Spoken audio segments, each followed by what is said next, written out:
Today, I'm going to talk about a villain, honestly. Now, the YouTube channel Odelsarven, or his name is Vegard Solheim, he does a great video about the pagan hero Thorir Hund, or Thorir the Hound. He has a great video about this, so I will leave a link in the description box, and you should watch it. It's a very interesting video. So, in this video though, I'm going to, I figured I would detail the life of a Christian villain named Olaf the Fat. Or he's a saint, according to the Roman Catholic and Eastern Orthodox churches, for his pivotal role in the Christianization of Norway. Now, Olaf Haraldsson, or Saint Olaf, or Olaf the Fat, he was a king of Norway from the years 1015 until 1028. He was killed by the pagan hero Thorir Hund after the Battle of Stiklestad it was in July of the year 1030. His remains, of course, are enshrined in the Cathedral of Nidaros. That's where he was buried after the Battle of Stiklestad, and they built a cathedral over it. His sainthood, he was canonized as a saint in the year 1164 by the Pope Alexander III. This led, his reign of terror, you could call it, led to the Christianization of Norway. He was an important saint, as I mentioned, to the Eastern Orthodox Church due to the fact that his life occurred before the Great Schism in, I think it was 1064. He was born in the area of Ringerike. His mother was Asta Gudbrandsdottir, and his father, of course, was Harald Grinsky. Now, Olaf, he was the great grandson of King Harald Fairhair, who was the first king of Norway.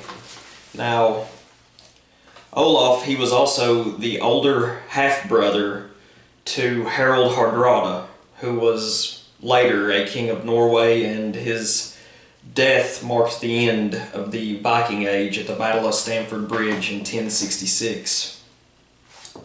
There are several writings that give an account of Olaf's life. The Heimskringla from the year 1225 is a saga that gives the most detail about Olaf's life. Here's a little bit from it. In the year 1008, Olaf goes to the Estonian island of Saaremaa. I may be pronouncing that wrong, honestly, but it is also known as Osilia. Now, this island, it's an Estonian island in the Baltic Sea. It has the Kali meteorite crater. It's a series of 9 craters, and the largest one has a lake, and the crater is about 360 foot wide.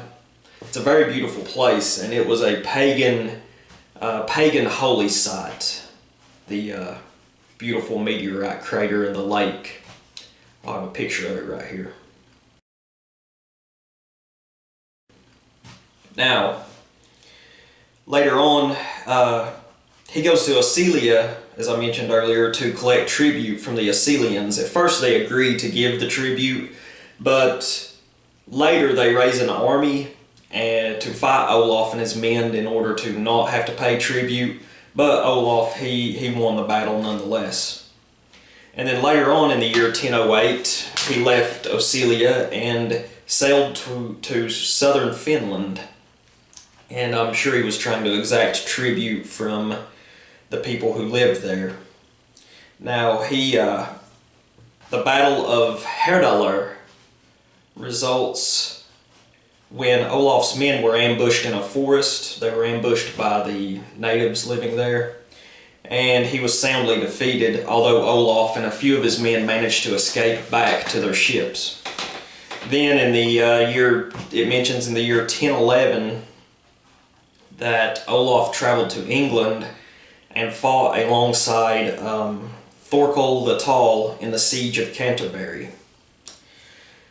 Now, after he left England, his ambition became to unite all the Kingdom of Norway under Christianity after he wintered in Normandy with the Duke Richard II of Normandy. And it was during this wintering that that Olaf himself and many of his men converted to Christianity. Olaf was baptized at the Cathedral of Rouen, which was a Norman stronghold. Olaf returned to Norway in the year 1015 and declared himself king, having support from 5 petty kings in the Norwegian uplands. He won the Battle of Nesjardin in 1016, and he defeated Jarl Sweyn. He was an Earl of Lade and was the greatest threat at the time to Olaf's throne. Now, Olaf later, he subdued the nobles and jarls. He defeated the southern petty kings of Norway. He consolidated his power. And he also led a raid into Denmark at a later date. He also, during this time, he forced conversions. He was very brutal. He was terrible, honestly. He basically gave his people who for millennia had practiced their form of Nordic or Germanic paganism, he basically gave them the option to accept Christianity or to die by the sword. It's untelling the numbers of his own people that he executed for refusing to give up their pagan worldview that had been passed down to them for untold how many generations. It's very sad. Now, things didn't go well for Olaf in the following decade. He lost the Battle of Helge in the year 1026, and he had to flee. He fled in exile to the Kievan Rus. During this time, he also stayed for a couple of years in a Swedish region called, Nirike? I may be pronouncing all of these wrong, and I apologize if I am. But during this time in Nirike, he allegedly converted many of the local population to Christianity, which I'm sure he probably gave them the option of abandon your pagan faith and adopt Christianity or die by the sword. Now, he returned to Norway in the year 1028 or 1029, and he saw a chance with his men that he could reclaim his throne.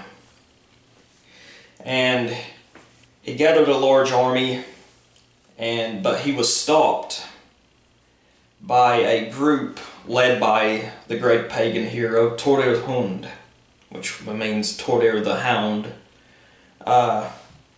who was tired of Olaf's tyranny and his murder of his people for refusing to abandon their native pagan religion for a foreign Middle Eastern religion. Now, the Battle of Stiklestad, it ensued in the year 1030, and Olaf was soundly defeated by Tordir Hund and several other Norwegian nobles. It is said that allegedly that Tordir Hund, he put Olaf to death himself by driving a spear into his chest. Now, this story, it goes to show that it's another example, I believe, that during this period of time and the centuries preceding it, that Christianity was used as a tool for globalization, in a sense. Olaf, he used it as a tool to centralize and consolidate power in Norway. He tried.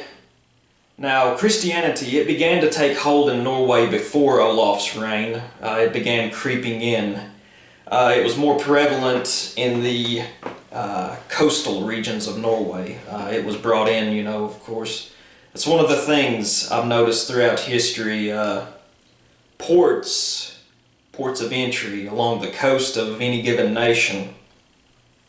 Of course, they bring in foreign goods, foreign trade, foreign innovations, but they also have the unfortunate ability to bring in foreign influences, foreign poison in a sense. Now, but in the interior regions, the mountainous regions of Norway and Scandinavia, paganism still runs strong. The people there did not wish to be influenced by Christianity. And I never knew this, but there were still many pagans practicing in the interior regions of Norway and Sweden to this day. So they were very weary of Christianity and did not want to partake in it. And during Olaf's reign, he tried to expand Christianity's influence into these interior regions, usually with violence. So yes, Saint Olaf wasn't much of a saint at all. Instead, he should be remembered by his name that many of the people of Norway that witnessed his brutality, they called him Olaf the Fat. He should be remembered for that. He killed many of his pagan brethren. So it's just another example to me of Christianity being used during this period as a means to centralize control and a means to subdue the native population. But that's my thoughts on it. As I mentioned earlier, I'll leave a link to a much better video about Torred Hund that was made by Vegard Solheim. You should watch it if you have the time, if you haven't already watched it. I know many of the people watching this already know about his great channel. But that's my thoughts on it. Thanks for watching. Bye-bye.